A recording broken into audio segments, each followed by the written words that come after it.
Je pense que vous vous souvenez tous, en tout cas pour ceux qui me suivent, pour ceux qui sont de mon équipe, mes disciples, cette fameuse phrase que je vous ai souvent dite, que j'avais reçue un jour en esprit, où il était dit « Il ne refuse rien à la joie de sa Torah. » Il ne refuse rien à la joie de sa Torah. Voilà. On en a parlé, vous pourrez regarder de GMV 413, où il est question que Yeshua accomplit Moïse.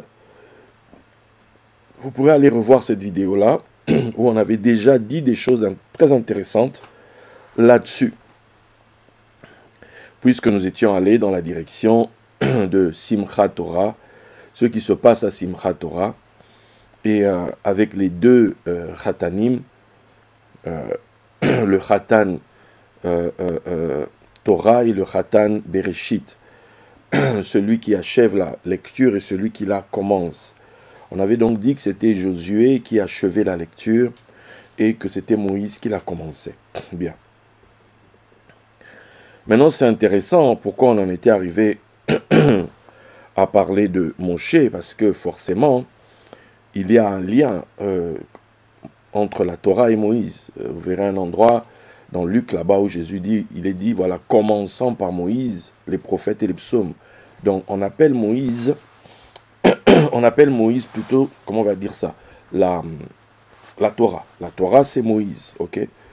Donc derrière cette phrase, il ne refuse rien à la joie de sa Torah, j'aimerais aujourd'hui, d'après ce que j'ai reçu, qu'on aille dans cette direction, qu'en fait, il ne refuse rien à la joie de Moïse. Quelque part. Si Torah égale Moïse, la joie de la Torah égale donc la joie de Moïse. Bien.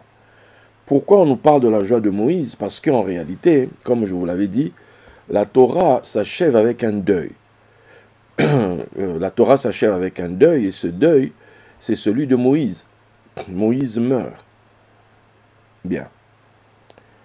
Donc, si on nous parle de la joie de Moïse, c'est parce que quelque part, il y a une tristesse de Moïse, il y a un deuil de Moïse. Bon. Maintenant, avant d'en arriver à la mort, parce que la mort de Moïse est en réalité une conséquence. La mort de Moïse est une conséquence. Conséquence de quoi? Et c'est là où je voudrais vous emmener aujourd'hui, ce soir.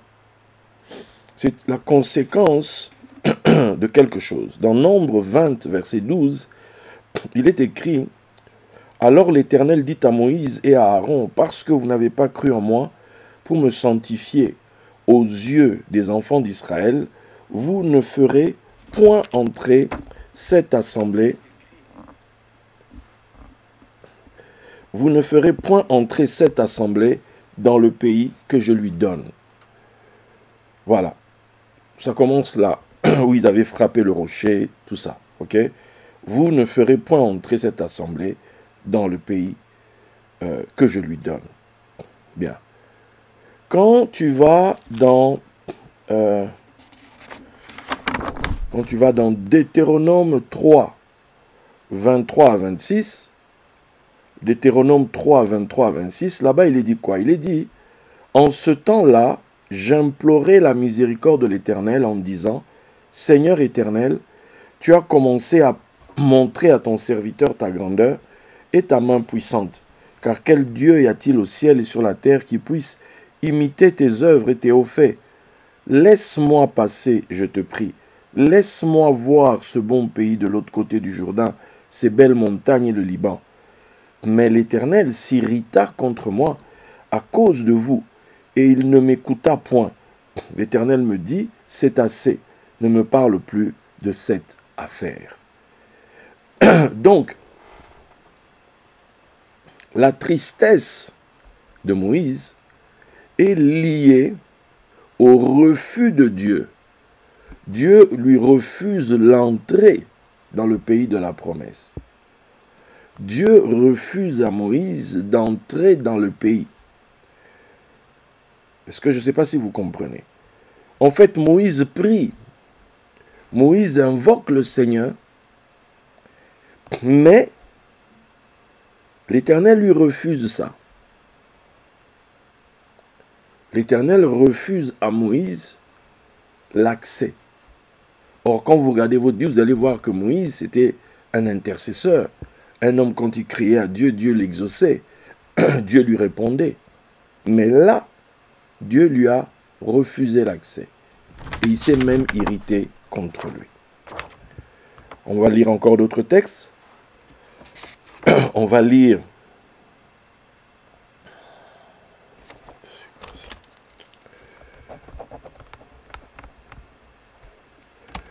On va lire Deutéronome 32, 52.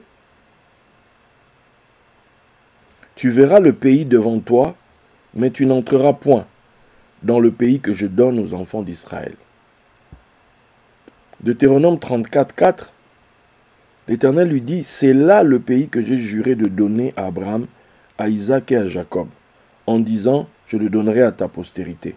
Je te l'ai fait voir de tes yeux, mais tu n'y entreras point. Donc, on voit ici un homme qui a sorti le peuple d'Égypte, en tout cas dans l'historique, dans le déroulé de l'histoire. Quand ils sortent d'Égypte, ils passent la main rouge, il y a la célébration. Myriam, les femmes sont de sortie, Myriam est à leur tête, on célèbre le Seigneur, on parle même du cantique de Myriam. Myriam chante, Moïse aussi fait son cantique, donc c'est un temps de joie extraordinaire. Mais le problème, c'est que cette joie ne va pas être parfaite. Cette joie ne va pas être complète. Pour quelle raison? Parce que, au final, l'entrée dans le pays promis lui est refusée. L'entrée dans le pays promis lui est refusée. Et dans le texte qu'on a lu de Deutéronome 3, on a vu là-bas que il implora la miséricorde de l'Éternel.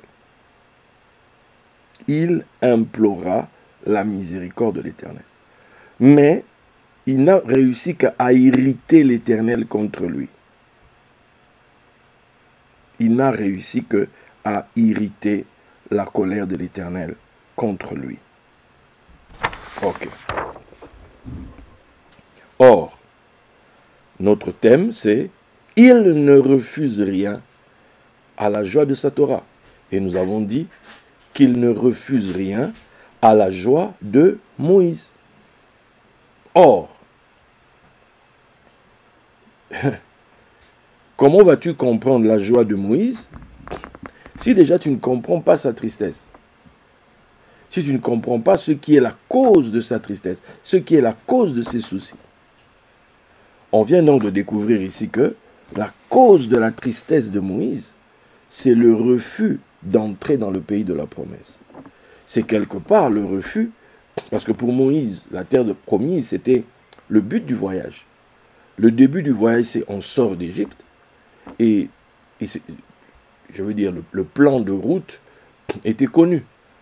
Dieu m'a envoyé pour vous chercher ici afin de vous conduire dans un pays où coule le lait et le miel. Donc, c'était connu. On connaît le départ, on connaît l'arrivée. Et en cours de route, l'arrivée lui est interdite à lui. L'arrivée lui est refusée. Lui ne peut pas entrer. Waouh! Alors, si vous maintenant vous comprenez ça, maintenant vous commencez à réfléchir sur le véritable sens de « Il ne refuse rien à la joie de sa Torah, il ne refuse rien à la joie de Moïse. » Or, on sait que la souffrance de Moïse, c'est qu'il ne soit pas entré. Donc, il ne refuse rien quand Moïse entre en terre promise. Voilà. Il y a un truc qui se passe là. Il y a quelque chose qui se passe. Dieu se met en mode, il ne refuse rien. À cause de quoi? À cause de la joie de Moïse. Façon de dire, tant que Moïse n'a pas de joie, tant que Moïse ne se réjouit pas, Dieu n'exauce pas. Vous comprenez? Il ne donne pas. Il faut qu'il y ait la joie de Moïse pour que les exaucements soient libérés. Pour que Dieu soit en mode, il ne refuse rien. Donc, il faut que Moïse entre là où ça lui a été refusé. Il faut que Moïse accède à ce pays qui, jusqu'à présent, lui avait été refusé. Pour qu'il soit dans la joie et que derrière cette joie, Dieu se mette en mode, il ne refuse rien. Quelqu'un voit-il la subtilité ici? Quelqu'un voit-il la subtilité ici? Maintenant, nous savons que la personne qui accomplit Moïse, la personne par qui Moïse accède au pays de la promesse, ben, c'est Josué. C'est par Josué que les choses se passent. C'est par Josué que la mission s'accomplit. C'est par Josué. Ok? Bon. Maintenant, essayons un peu d'élaborer là-dessus. Essayons d'élaborer là-dessus.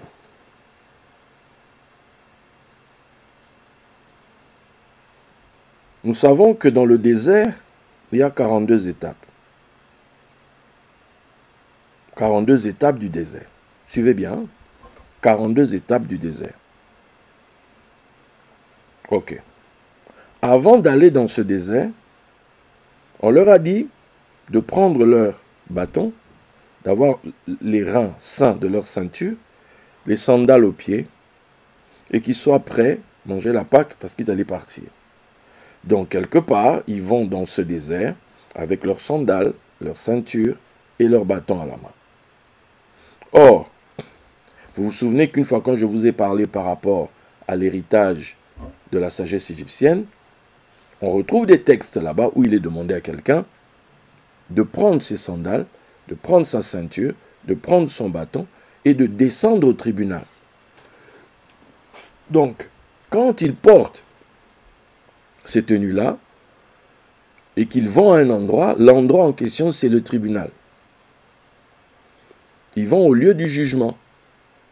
Or, nous savons que le désert a 42 étapes, similaires aux 42 juges du tribunal d'Osiris, qui, lui, pour le coup, se trouve dans le désert. Donc, on est donc là, c'est le séjour des morts, en fait, le désert.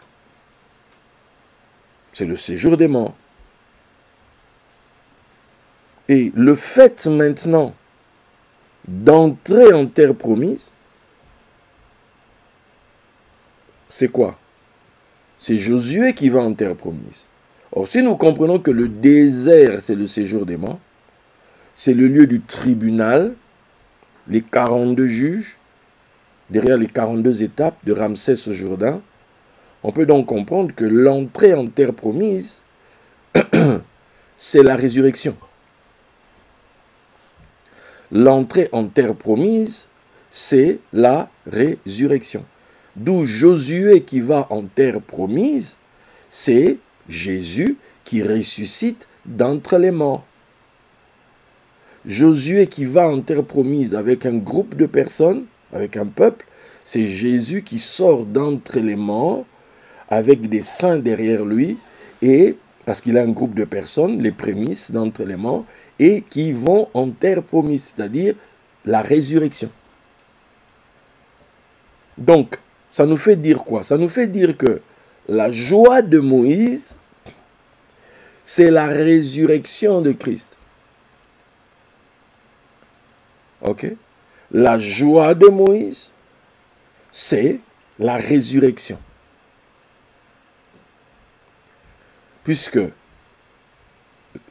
la résurrection, ressuscité d'entre les morts, c'est passé du désert, égal séjour des morts, à Canaan, égal la nouvelle vie, la vie de résurrection. Ok? Bien. Maintenant, on te dit donc, c'est quand la joie de Moïse est là, que quelque chose entre en jeu. Quelque chose est relâché. C'est une ère d'exaucement. Quelque chose est relâché. La relation de la prière, les gens qui prient et les exaucements. Quelque chose est relâché à ce moment-là. Parce que n'oublions pas, la tristesse de Moïse, c'est que sa prière n'a pas été exaucée. Sa demande a été repoussée. Sa requête a été rejetée. Il lui a été refusé l'accès en terre promise. Genre, il lui a été refusé la résurrection. J'espère que jusque-là, vous suivez. Jusque-là, vous saisissez. Maintenant qu'on a fait ce tour-là, maintenant que vous avez vu le cadre, essayons maintenant de pousser, d'amener la chose à Yeshua, puisque c'est par Yeshua que la chose de Moïse là s'accomplit. C'est lui en fait quelque part la continuité de Moïse. C'est par lui que Moïse s'accomplit. Il a dit, je ne suis pas venu abolir Moïse. Je ne suis pas venu abolir la Torah, mais je suis venu l'accomplir. Ok? Donc ce qu'il fait là est entre guillemets au crédit de Moïse. Voilà pourquoi on peut voir, dans le texte qu'on nous parle, on nous dit que à la transfiguration, Moïse et Élie étaient là. Parce que tout ce qui allait se passer là, c'est au crédit aussi de Moïse. Quand nous sommes dans le cadre biblique. Maintenant, lisons par rapport à Yeshua. Parce que chacun avait sa feuille de route. La feuille de route de Moïse, c'est il vient chercher le peuple pour le conduire en terre promise. Au final, la chose ne se fait pas. Maintenant, venons à Yeshua, Jésus. Matthieu 16, verset 21. Il est dit, dès lors, Jésus commença à faire connaître à ses disciples qu'il fallait qu'il aille à Jérusalem, qu'il souffre beaucoup de la part des anciens, des principaux sacrificateurs et des scribes, qu'il soit mis à mort et qu'il ressuscite le troisième jour. Voici son programme à lui. Voici son programme à lui. Tu vois? Il fallait qu'il aille à Jérusalem, qu'il souffre beaucoup de la part des anciens, des principaux sacrificateurs et des scribes, qu'il soit mis à mort et qu'il ressuscite le troisième jour. Bien. Maintenant, essayons de voir, est-ce que pour lui, il n'y a pas eu genre, on lui refuse la résurrection? Y a-t-il eu ça pour lui? On va dans Acte 2, 24 à 28. Acte 2, 24 à 28. On a lu tout à l'heure Matthieu 16, verset 21. Dieu l'a ressuscité en le délivrant des liens de la mort parce qu'il n'était pas possible qu'il soit retenu par elle. Car David dit de lui, « Je voyais constamment le Seigneur devant moi, parce qu'il est à ma droite, afin que je ne sois point ébranlé.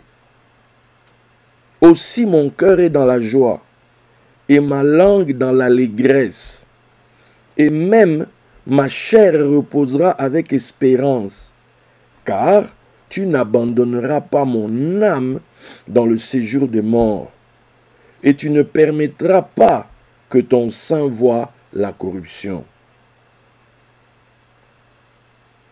Tu m'as fait connaître les sentiers de la vie. Tu me rempliras de joie par ta présence. Waouh! Donc, là où Moïse, il peut dire que voilà, lui, on l'a enterré dans le désert.